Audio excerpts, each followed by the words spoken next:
Bem-vindos ao primeiro episódio da segunda temporada da Visão Reflexiva no emissor.pt.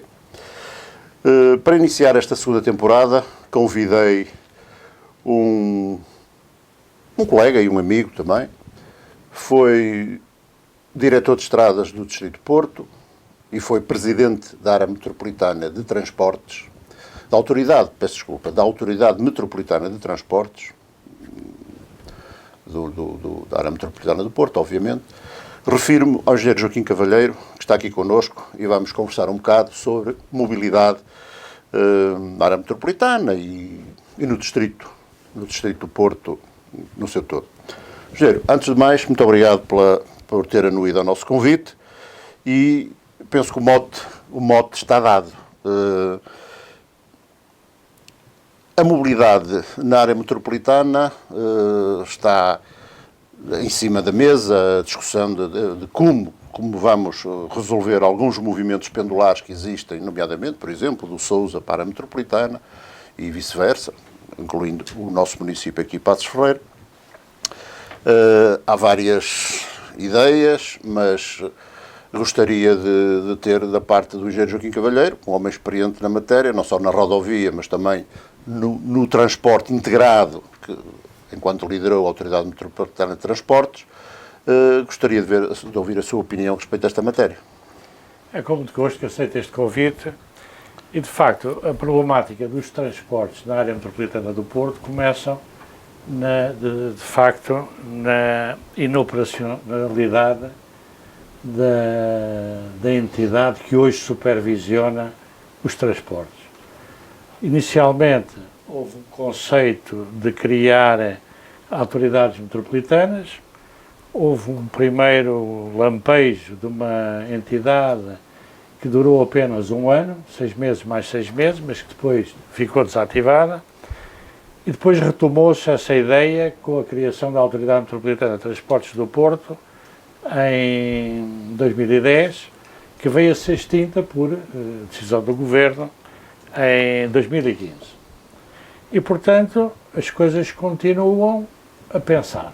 Continua-se a pensar, continua-se, de facto, sem decisões, e isto aqui no Porto, então, é perfeitamente insustentável quando se compara com Lisboa.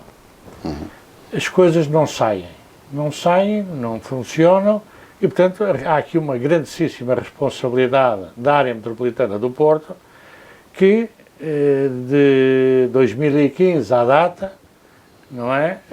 Pouco fez. Além do trânsito ser insuportável para determinadas pessoas, em determinadas zonas, em determinados circuitos, de facto, até o próprio transporte público não teve qualquer evolução ainda. Praticamente não teve.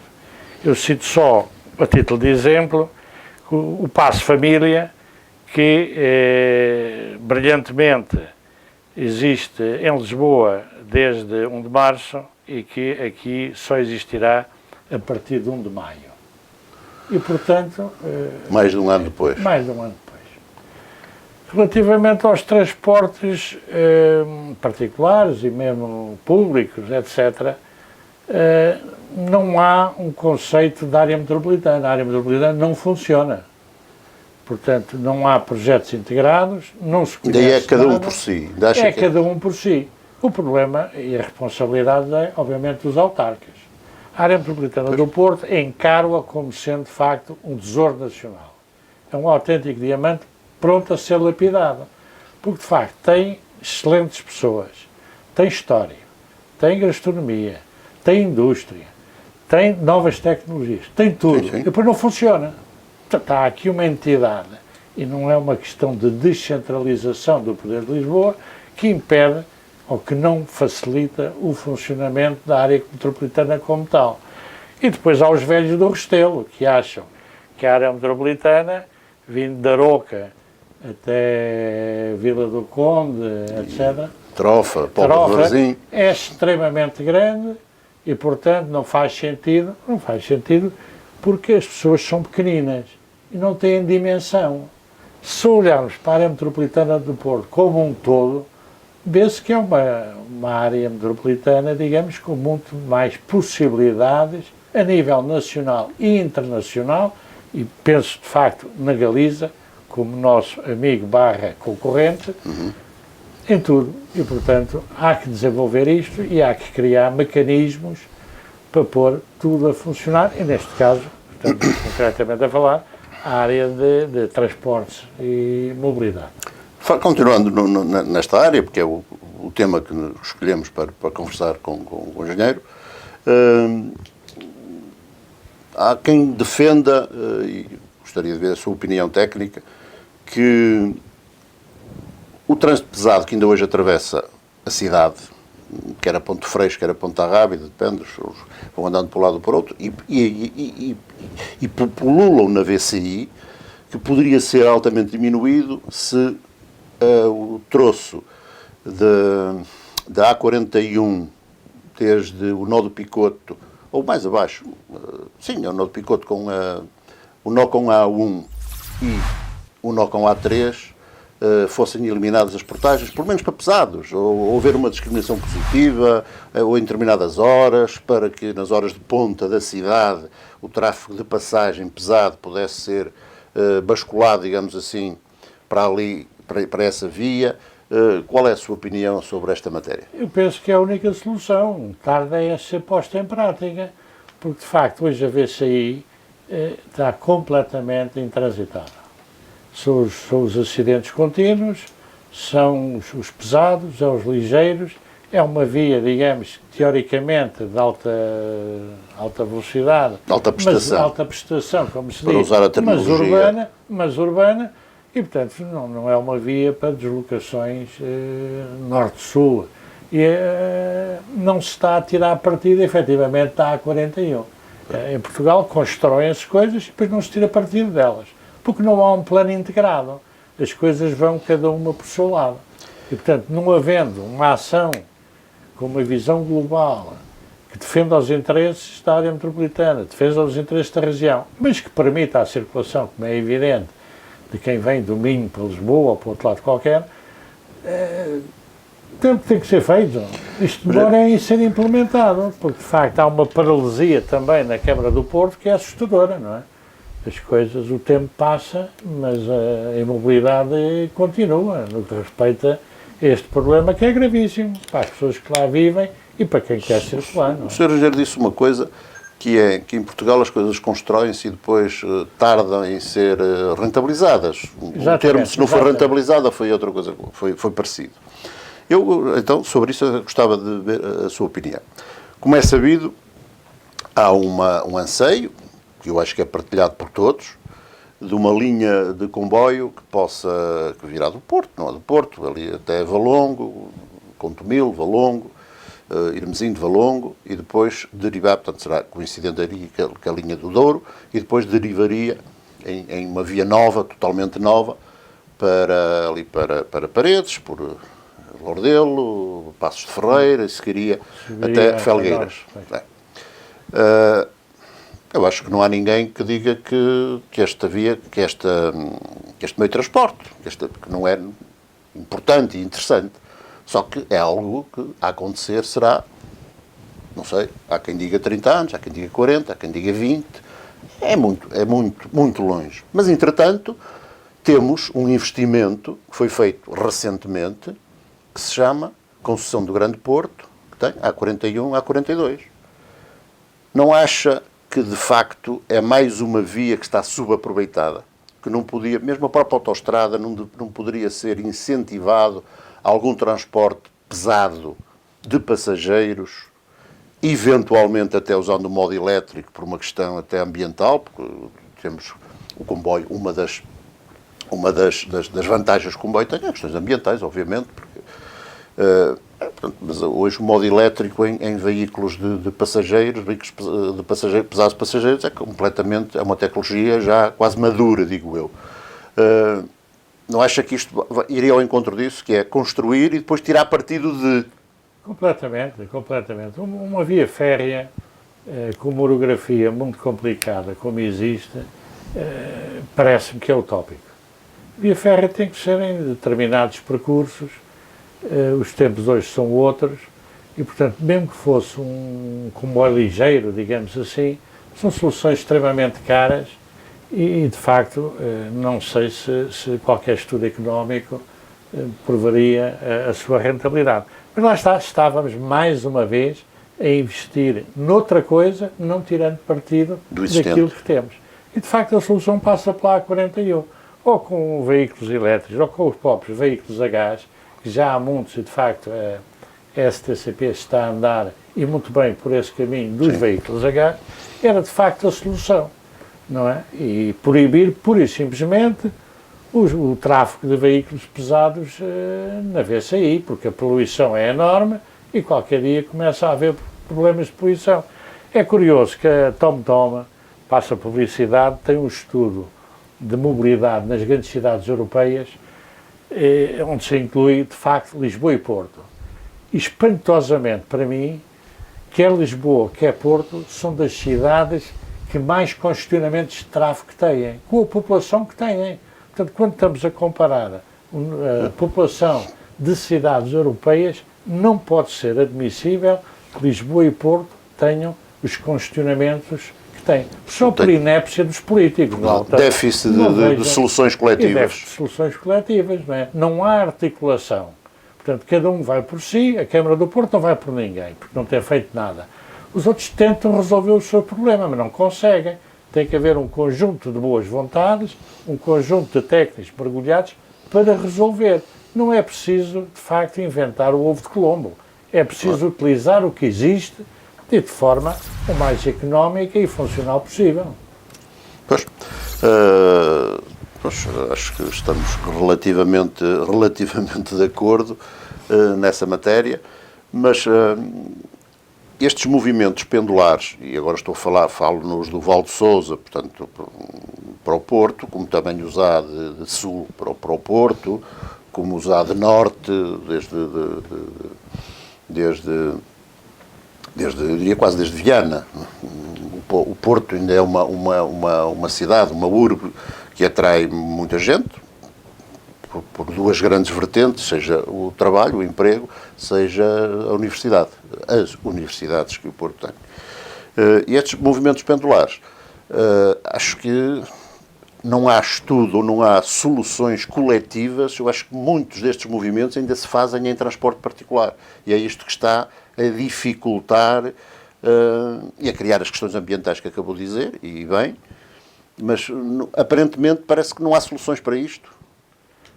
Efetivamente, eu penso que o problema está naquilo que era o Porto e naquilo que é hoje o Porto. O Porto era, inegavelmente, o centro da região norte, sem qualquer dúvida. Ia só ao Porto para estudar, ia só médico ao Porto, enfim, ia só às compras ao Porto, portanto, todo o norte ia ao Porto. Hoje em dia, essa verdade já não existe.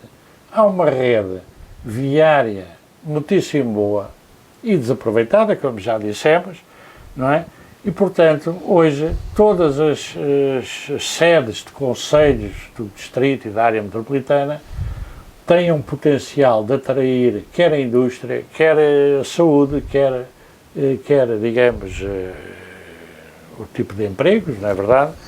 E, portanto, os movimentos pendulares aparecem como bastante importantes porque, de facto, não há uma identificação dessa oferta fora do Porto, não é? Havia quem dissesse que o Porto era um donut, a área metropolitana era um donut, que o vazio era o Porto. Bom, não vou tão longe, mas, de facto, há que potenciar a área metropolitana e evitar deslocações desnecessárias, não é? Isso a nível da saúde, a nível de advogados, tribunais, etc. Tudo isso hoje os concelhos têm. Quer dizer, são quem tem uma entidade que oferece serviços é que tem que se deslocar à procura dos clientes. Não pode ficar sentado numa avenida à espera que os clientes lhe batam à porta certo, estamos de acordo.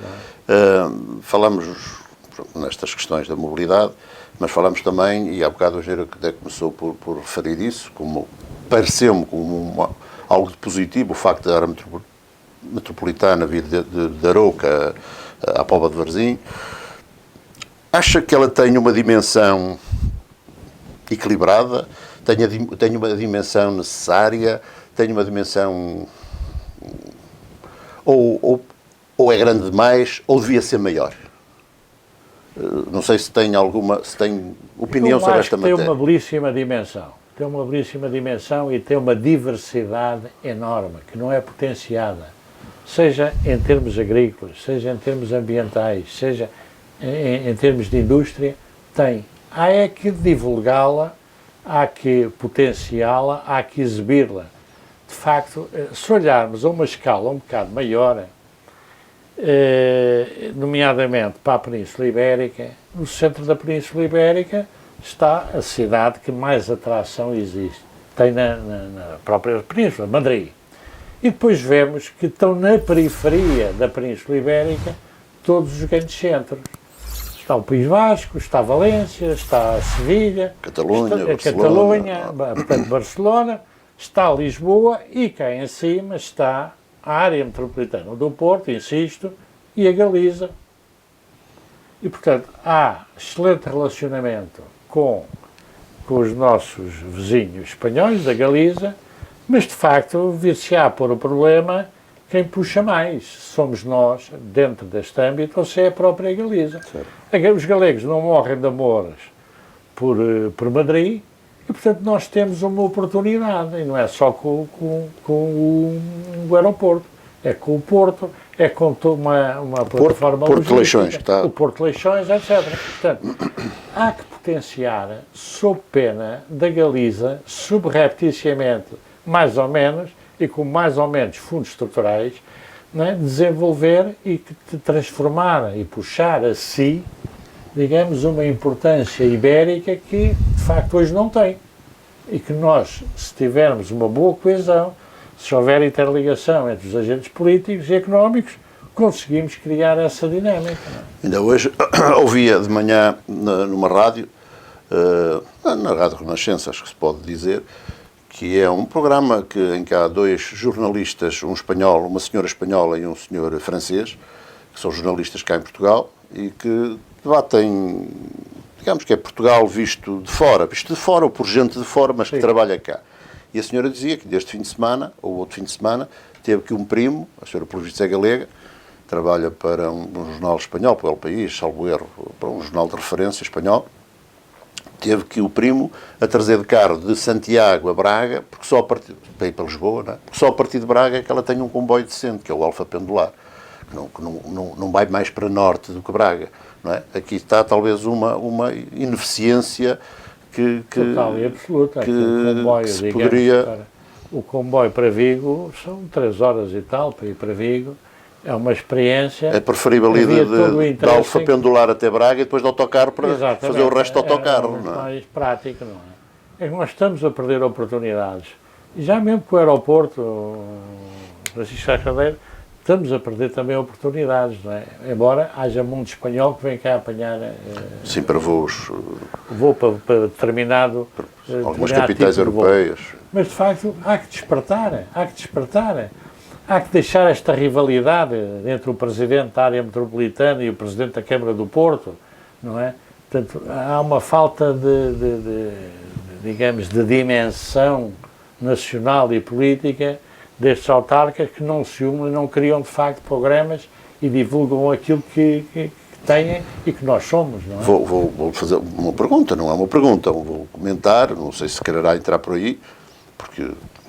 como técnico que é, mas acha que o Presidente da área metropolitana devia ser o Presidente da Câmara do Porto? Não tem que ser. Eu sei que não, mas perante a realidade... Tem que ser uma inerência. Não falo em inerência, devia ser no sentido de... Poderia ter vantagens, mas também inconvenientes. O atual esquema pode permitir que não se puxe tudo para o Porto. Não é? Para mim é um grande espanto que tenha sido construída a Casa da Música com dinheiros públicos, um projeto que era para valer 20 milhões passou para 100, e que não seja um equipamento da área metropolitana. Aquilo está completamente fora de escala para a cidade. Sim, tem uma escala metropolitana, claramente. Tem uma escala metropolitana, mas não é regional. Eu diria que tem uma escala regional. Não, exatamente. Até suprametropolitana. Eu acho que é a grande casa da música do norte do norte da Península. Do norte Portugal, da Península. pelo menos. Pelo menos Portugal. Portanto, não lhe é dada essa dimensão, o que é pena, não é? Portanto, há aqui um problema de escala e de capacidade de visão das pessoas para o futuro se deixarem, digamos, de rodriguinhos locais e assumirem, digamos, uma importância de dar aos colegas, e falo para o Presidente do Sistema, a importância que têm o seu contributo Claro. para este salto para a frente, não é? Muito bem. Pois, a mobilidade é isto tudo, não se faz apenas por via, pela rodovia, porque aí eu diria que estamos bem servidos. Bastante bem. A gente tem algumas responsabilidades nessa matéria, como sabe. Tivemos juntos 3 anos da nossa vida profissional. Embora eu acho que ainda falta, algo que ainda falta fazer, que é a terceira via desde a Ponte Rio Lessa até ao Nó de Francos, não é? E resolver o problema daquele nó, não é? Ainda faltam alguns troços e ligações. Faltam sobretudo ligações, o chamado last mile, digamos. E acima de tudo há que dar atenção a isso. Algumas circulares mais, porque andamos a meter radiais e as radiais metemos-las para meter tudo dentro da cidade, não é? Pois, e não conseguimos tirar as pessoas, tirar os carros, neste caso, as coisas das cidades. Bom, engenheiro, foi um gosto tê-lo aqui. Gostaria que, eventualmente, se tiver uma palavra final sobre o seu pensamento mais crítico ou de apoio, seja o que for, nestas áreas que domina e onde partilhou e onde teve responsabilidades diretivas e desfia, como foi o Distrito do Porto enquanto diretor de estradas, como foi a área metropolitana enquanto presidente da Autoridade Metropolitana de Transportes. Pronto, daria-lhe 1 minuto ou 2 ou 3, por aí, não muito mais, finais para poder eventualmente fazer a súmula do seu pensamento nestas matérias da mobilidade e da mobilidade, acima de tudo, é da mobilidade. Mobilidade também é segurança e, portanto, não posso deixar de referir, a título, muito obviamente, individual, a auditoria que o Tribunal de Contas fez ao Estado das nossas infraestruturas rodoviárias e ferroviárias e lembrar que as coisas não se fazem muitas vezes porque não há dinheiro, porque vontade há da entidade que superintende esse tipo de infraestruturas. Agora, quando há falta de verbas, quando há falta de pessoal, quando há falta de planeamento e que é extremamente difícil cumprir as obrigações burocráticas, é difícil fazer uma manutenção e uma construção rápida e adequada. Portanto, disse uma coisa, desculpa interrompê-lo, espero que não se esqueça do que vai dizer, mas de facto levantou aí uma questão que eu estava-me a passar, que foi a notícia de hoje, não é? Acho que é de hoje, da auditoria do Tribunal de Contas. Digamos, criticando o mau estado de muitas, nomeadamente da ferrovia, mas também de alguma rodovia, de alguns túneis. Acha que é competência do Tribunal de Contas fazer este tipo de auditorias? Este tipo de auditorias, quer dizer, eu acho que... Eu, pessoalmente, e falo obviamente a título particular e pessoal, é a sua opinião, não me parece adequado, porque esta coisa de dar na cabeça do carteiro não faz sentido. Que as pessoas e os técnicos só não fazem se não podem, só não fazem se não têm meios. E, de facto, os orçamentos são limitados, não têm deixado de admitir pessoas. Portanto, há uma série de problemas, muitos têm feito com os meios já disponíveis. E, portanto, a auditoria fica assim um bocado com sabor amargo, porque, de facto, está-se a matar o carteiro. Não se está a resolver problema nenhum. O problema é os governos têm que dar dinheiro para a manutenção. Cá em Portugal entende-se que a construção é que dá votos. A manutenção é uma coisa que é chata e tal, não dá visibilidade. Bom, temos que acabar com isso. Claro. A construção terá tendência sempre a ficar menor, nomeadamente depois deste grande plano ferroviário, mas a importância é a manutenção, não é? E, portanto, tem que haver talvez uma educação, ou talvez os políticos têm que se concentrar mais na manutenção do que na construção. Certo. E porque, de facto, Sim, porque a construção, digamos, estamos, como há bocado dizia, estamos tudo no last mile em todo o lado, com exceção da ferrovia. A ferrovia, sim, a ferrovia aí, penso que ainda temos... está a sair da letargia para que a remeteram nos últimos 60 ou 70 anos, não é? Tem estado em profunda letargia e vê-se que há grande empenho em que as coisas funcionem e um bocadinho mais atraso ou menos atraso, estou convencido que vão funcionar para o futuro do país. Muito bem. Eu não sei se, quando o interrompi, se, digamos, ainda tinha algo para acrescentar. Não, era apenas tivesse... uma piada e já passámos um pouquinho sobre o tema, que era a construção da ligação do Iberolux à semelhança do Benelux, uma ideia do Presidente da Câmara do Porto, completamente estrambólica, que sugeria uma ligação Portugal e Espanha à semelhança do que é o Benelux, que entrou em funcionamento em novembro de 60. E o Benelux é uma associação entre a Bélgica, Países Baixos e Luxemburgo, que não faz sentido nenhum naquilo que é hoje a Espanha, que tem problemas internos separatistas muito mais importantes às vezes do que vê no jornal, e connosco, quando já temos ligações com a Espanha mais que suficientes e temos todo um histórico de alguma rivalidades, mas ao fim e ao cabo acabamos por nos entender. Portanto, forçar uma ligação assim, na altura e na fase em que estão os dois países, não faz qualquer sentido. É totalmente despropositado. Ele devia olhar mais para a Câmara do Porto, não é? Não é para este tipo de assuntos, estas atuardas. Muito obrigado. O nosso convidado foi Joaquim Cavalheiro, engenheiro civil de formação, como disse, foi diretor de estradas do Porto e presidente da área metropolitana, da Autoridade Metropolitana de Transportes. Obrigado por terem estado connosco. Foi o primeiro episódio da segunda temporada da Visão Reflexiva aqui no emissor.pt. Conto consigo para o segundo episódio. Muito obrigado.